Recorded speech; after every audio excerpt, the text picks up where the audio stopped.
identities of the genuine Kenyan Somalis. On the genuine Kenyan Somalis, and give it to a refugee for a handsome sum of money.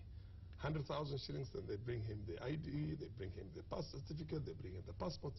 Not a single Somali.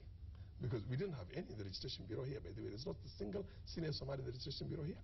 We've been asking for a senior Somali to be put in there to be able to understand the difference between the genuine Kenyan Somali and the Somalis.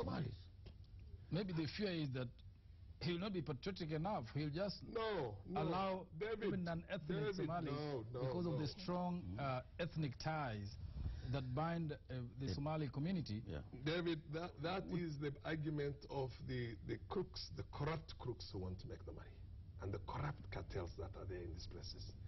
Every time we had genuine Somalis in such positions, our situation was controlled. You see what I mean? Our ID cards were never given. You mentioned the President Kibaki. Before the 2008 elections, I think, he set up a committee to look into Muslim and northeastern issues and prepare a report. Precisely. The Sharawi Commission. Yes, yes. Where is the report? The report was given to them. Why did they release it? Anything came out of it? The government has not even released the report.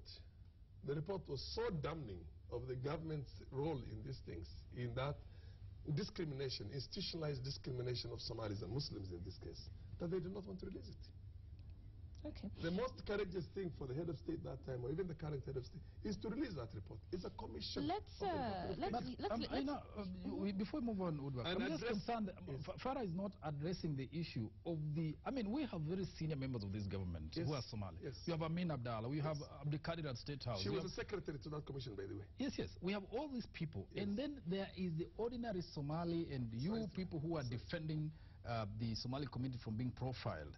What is it? Is there a disconnect between those in government and those outside? No, there's no disconnect. I'm telling you, when why is the breakdown? That you are complaining and you are in government at senior levels. There's a government within a government. Let me tell you one thing. we have always, I'm serious, I'm telling you. Yes. Haji was a minister for defense. When we're talking about and he was a senior ranking member of Kanu all the way with the president up to now. Yes. Haji was a minister for defense. I was there as the deputy speaker. Abdul Qadir, by the way, when I was talking about the No, you've made this point. I think David's question where's the disconnect? Is contextualized in the present. Yes. Because we have a cabinet, actually several members of the Somali community in the current cabinet. Precisely. We have a member of the Somali community within the office of the president. And so what are Number 3 in the system, Duali, the majority leader in Somali. Yes, there we go. So what is the engagement now? You've talked about the past, the engagement with President Kibaki. What is going on now? Frankly, I don't know what's going on now between them. I think I don't know what's going on. So then we come back to the point about absolving the Somali community of any responsibility in how they're perceived and how they're treated. I'm not absolving the Somali community from any responsibility. I am apportioning into them the same responsibility that every other Kenyan has. Right. Every Kenyan has a responsibility towards the security of this country. I told you how refugees went and arrested and brought the police and fingered a terrorist.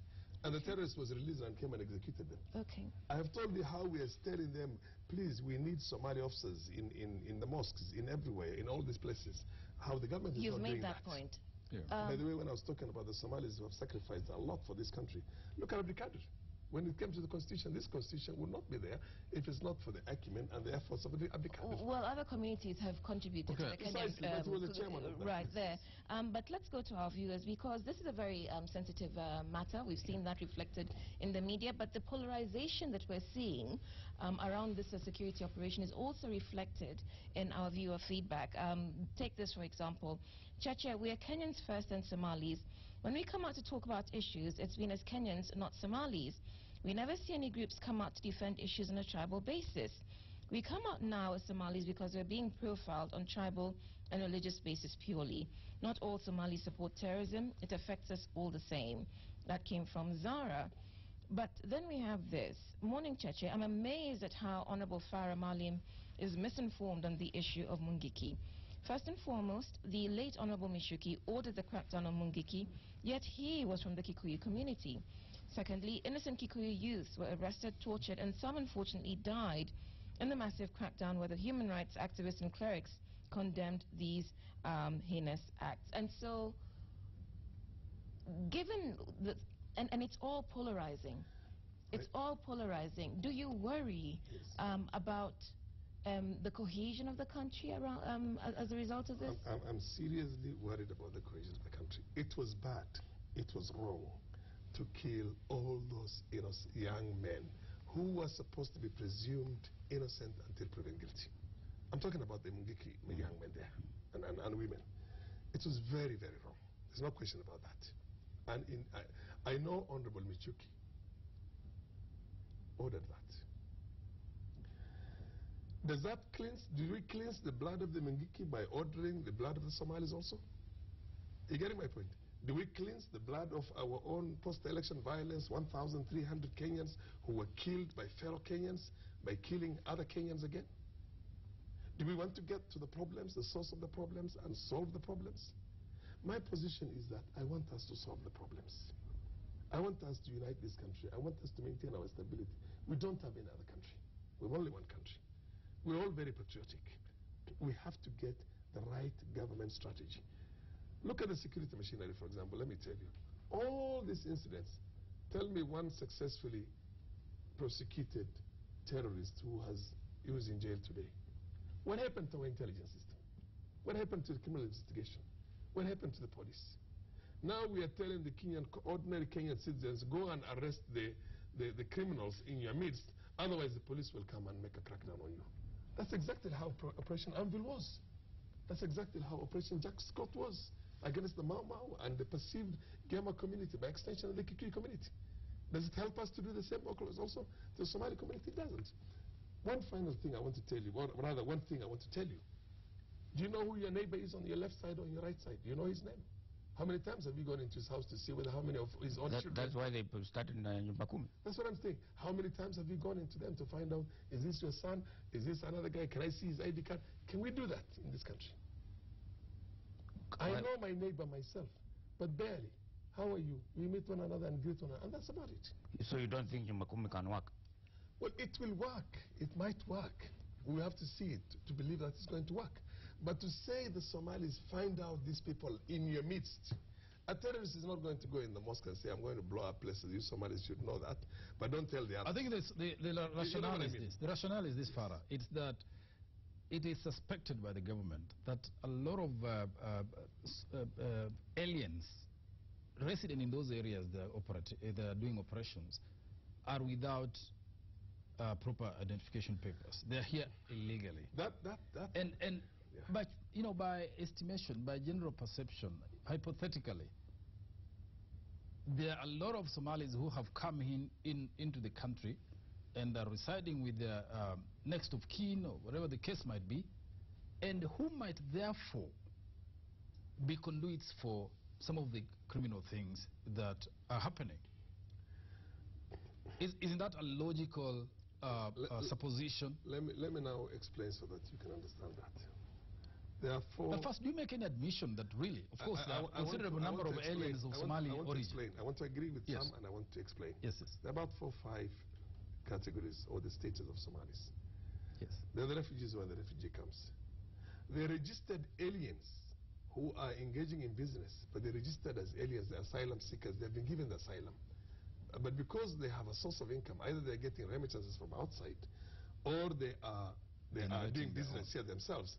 These are called aliens, but they're legal aliens. Yes. They are then the illegal aliens. And finally, they are the Kenyan Somalis. Yes. To begin with, this operation has not distinguished between any. How will it without being done? Precisely. It must get done. That's what I'm telling you. That's what I'm telling you. The procedure must be followed. That's what I'm telling you. Yes. It has not distinguished between any of those ones. The Kenyan Somalis actually have tended to suffer more than anybody else because they're not willing to part with any money, by and large. I mean, you don't give a policeman. You talk to them and tell them, look, I'm a Kenyan. This is my ID card. In many cases, they pick the ID cards, put them in their own pockets and say, let's go. And in many cases, one of the ways they extort money out of them is that they take all the adults and you leave all the children in there. Nobody wants to have a situation in which the children are stolen, because in Kenya, that's very common. I want a system that is able to distinguish between those ones. And finally, there are those who came from Australia, Canada, America, Europe, and everywhere else, and who basically came back and engaged in business in the country. But have got their own status. They have their residence permit. They have their work permits. They're engaging in business as investors. There has to be a way of distinguishing between us and going only for the ones who have an issue. If they're illegally here, then the police has their responsibility. They pick them out, either take them to the refugee camps and register them and keep them there, or take them outside the country, if that's basically the way that in law, if that's what's provided. But right now, it's not distinguishing between any of those ones. And in any case, let me tell you, how many of them have been deported out of the country now? 100 plus? Yes. I bet they're probably 82 officially. I bet they're probably how many? 1,000 Nigerians, or they are Zambians, and they are Congo, from Congo, DRC. They are from all over. The Ethiopians. They are. Actually, why the extreme distinction and profiling of only the Somalis in this case? You haven't actually answered the question, and it's a question that many of our viewers are asking as well. And I'll give you an example. Hi, Cheche. I don't see why Farah is saying Somalis are being profiled. These aliens, terrorists, live amongst the Kenyan Somalis who give them safe haven. And that really is the thrust of David's question, that people, ethnic Somalis, come in from Somalia itself and are facilitated by Kenyan Somalis, regardless of what they do, whether they may be criminal or not. And that's why this security operation is taking place. Because there's a feeling that one cannot rely on the Kenyan Somalis to turn in Somalis from Somalia. Look, they are not facilitated by Kenyan Somalis. They are not Kenyan Somalis manning the roadblocks, the police roadblocks, all the way from the border to this place. They are not Kenyan Somalis. They are facilitated by every other community but Somalis in the police force. They live in Isli among the Somalis. Just a moment. They live in Isli, they live everywhere. Everybody lives in Isli. What business of mine do I have to go and go from house to house and ask those people, you people, are you Kenyans or are you non-Kenyans? You people, are you this and that? It's not the responsibility of the ordinary citizen there. In any case, let me tell you,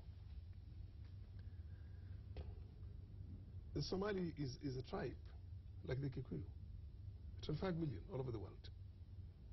And they are everywhere. But your kith and kin is your family. Every Kikuyu is not your kith and kin. You see what I mean?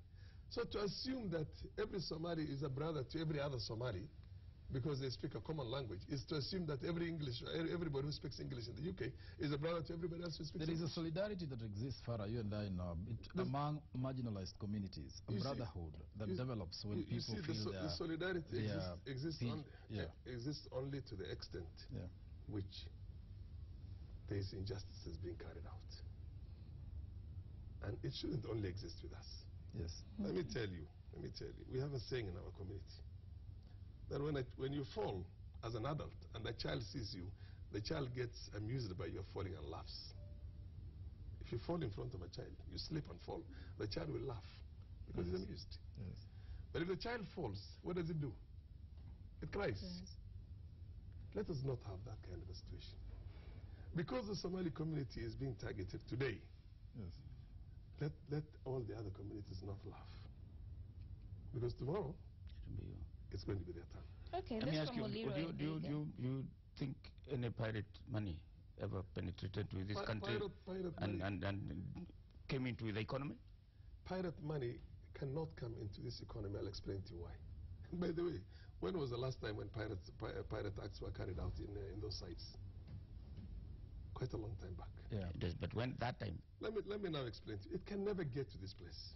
By the way, you have to understand the social structure and cohesion of the Somalis.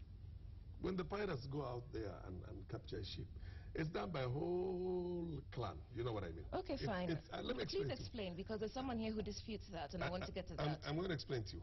When the pirates' money gets into them, they have this is a failed state. It's a dysfunctional state. Now all those people who live around there who they share, and by the way, the Somali sharing sense is big, and you people must understand that. Yes. Hardly anything. You must have watched that. It does not percolate down to even the leader will end up probably with a couple of million shillings, and that's about all. Okay. They marry with women. The young men will marry, and they have to finance again their next operations. Okay. And in any case, if they have any excess money, they are closer to Dubai to go and invest, not here. Captain McNayads or McNayads in Mombasa. Farah, tell them the insecurities the making of the government. Pirate money taken to pirates by Kenyan planes and ships and then returned to be laundered by buying properties and put into business are now being used to pay for terror. The government must trace the genesis of insecurity. It cannot have its cake and eat it. So the context there really is that the pirate money, to answer Mutegi's question, has found its way into Kenya and could be behind inflated properties we see in the country. Let me explain to you. In fact, there was a time Central Bank could not account for foreign exchange. Let me explain to you. I would love to see a situation in which the kind of remittances that Somalis used to make. By the way, we would have had a free fall of our shilling and a crash as far back as the early 90s when we did not have a good relationship with the World Bank and the IMF. Go to Governor Ndungu and he will tell you how much the remittances from outside. You're not answering the question. I'm going to answer the question. Well, you need to, because I have to take a break. We're running out of time. Listen, what evidence does he have that pirates' money, which was taken into that place, has come back in here? What evidence do you have that it hasn't come here? I have the evidence. I will tell you. There was a whole documentary that was carried out by Al Jazeera that showed that even the leaders of the pirates themselves had to make a couple of million Kenyan shillings when they divided between themselves there. And in any case, that was Al Jazeera. Yeah, it was Al Jazeera. It could be CNN. Any one of them can do it. But let me explain to you. There you go again, because Al Jazeera is owned by Arabs and they're Muslims. Then you make that. So Al Jazeera is the most focused, the most, what do you call, a media house. But anyway, the other thing I want to tell you is this. You cannot, all along, people used to say the Jews make money more than anybody else because... You're not answering the question. I want to answer that question. You can't look for an excuse to go and make an issue out of the well-earned, hard-working, extremely enterprising businessmen who are developing this country, and you want to plug your money. Why don't you... I think there's no dispute about the industry and work ethic. David, there is no doubt hold about the thought. Yeah. I have to take a break. You're not answering our questions. You're defending your community. So we'll come back to that. We'll come back to that after the break. This is Cheche, live on Citizen TV. We're discussing Operation Usalama and the general insecurity in the country. We'll be back after this break.